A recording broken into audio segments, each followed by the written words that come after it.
Kwa haya yote yanatekelezwa ndani ya kituo hiki. Kwa sasa hivi kitaishia darasa la 7 na ule mfumo wa serikali unaokuja darasa la 6, basi taishia darasa la 6. Lakini pia kuna mpango wa kuendelea na sekondari ambao watoto watakaomaliza wazazi wao wakiridhia na kufuata masharti ya kituo, basi wale watoto wataendelea na elimu ya sekondari. Lakini pia kutakuwa na vyuo. Katika mpango mzima kutakuwa na vyuo ambavyo vitafanya sasa watoto wanapomaliza elimu yao pia waendelee na chuo, vyuo vya ufundi na vyuo vingine vitakuwa. Hii ndio mpango mzima wa hiki kituo. Tunakushukuru sana kwa kutenga muda wako kufika kwenye kituo chetu hiki. Sisi kubwa ni kukuombea kwa Mwenyezi Mungu akupe umri, akupe afya njema, akuondolee shida ulizokuwa nazo. Kila binadamu ana shida zake mbalimbali, basi sisi katika maisha yetu yote haya tutakuombea kwa Mungu akufanyie wepesi mambo yako. Sisi tunakushukuru sana.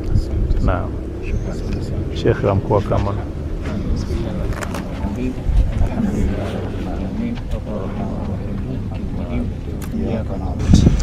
aweze kukamilisha, aweze kuongoza mkoa, aweze kuuvusha mkoa, aweze kuongeza maendeleo katika mkoa, alete maendeleo kwenye mkoa. Ya Rabbi, tunakuomba kwa muda wake uliompangia kukaa katika mkoa wetu wa Mara, Mwenyezi Mungu tunakuomba umsaidie, mpe maono, umlinde usiku na mchana. Kuomba ya Allah, wewe ndio jicho lake, wewe ndio msikilizie maadui zake, wewe ndio mtazamie kazi zake. Mpe maono, mpe ilham, mpe ufunuo, ajue wale anaofanya nao kazi, ajue namna ya kuuvusha mkoa. Mama Samia Suluhu amemwamini Rais wa Jamhuri ya Muungano wa Tanzania Dr. Samia Suluhu. Mwenyezi Mungu tunakuomba kama alivyomwamini, na siku anamteua alisema nakuteua na kuelewa, na kuelewa umefanya kazi sehemu nyingi, najua mkoa wa Mara utavusha. Na sisi matumaini ya watu wa mkoa wa Mara ni kwamba atatuvusha, atatuachia maendeleo. Birahmatika ya arhamar rahimin. Sallallahu alaihi wasallam. Alhamdulillah rabbil alamin. Kwa nikisikia tu kituo cha Aljazira kiwa kama mlezi, najaribu kusaidia pale ninapoenda, lakini sasa nimepata picha halisi.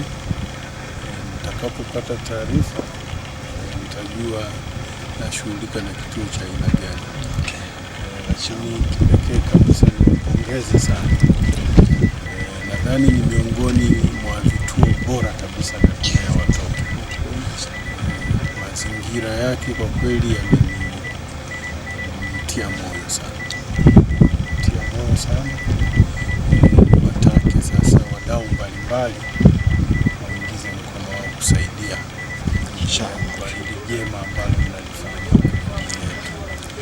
Nitaendelea kuwasaidia na tutaendelea kutafuta wadau wengine, lakini kimsingi mnafanya jambo jema sana kwa jamii yetu, na kituo kina viwango vizuri kweli. Nadhani ni viwango vya kimataifa.